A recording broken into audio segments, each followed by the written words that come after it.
বন্ধুরা, জায়গাটা কি চিনতে পারছেন? যারা বাংলা সিনেমা দেখেছেন এখন বা অনেক আগে, যেখানে সিঁড়ি থেকে অনেক শুটিং হয়েছে দেখতে পাচ্ছেন। এই যে সিঁড়ি, বাংলা সিনেমায় প্রায়ই দেখছেন রাজা বাদশাদের বাড়ি বা অনেক বড় লোক সিঁড়ি দিয়ে উঠতে গিয়ে পড়ে গিয়েছে বা সিঁড়ি থেকে ধাক্কা দিয়েছে। এই সেই সিঁড়ি। আমি চলে আসছি এফডিসিতে, বাংলাদেশ চলচ্চিত্র কর্পোরেশন। এই সেই সিঁড়ি দেখেন, এই সিঁড়ি এখনও আছে, কিন্তু সেরকম আর শুটিং হচ্ছে না। দেখেন সিঁড়ির অবস্থা কি ময়লা। আপনাদেরকে দেখাচ্ছি, একটু ভালো করে দেখেন। অনেক সিনেমাতে সেই দৃশ্য আছে, সেই বাড়ি। এই যে আপনাদের সিঁড়িগুলা দেখাচ্ছি, এই যে দোতলা বাড়ি।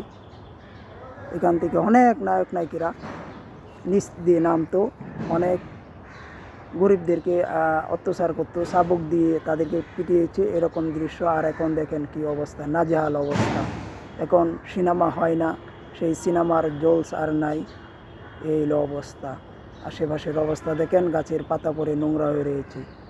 চলচ্চিত্র যেখানে অনেক শুটিং হয়েছে, বাংলা সিনেমা, নাটক। ধন্যবাদ সবাইকে।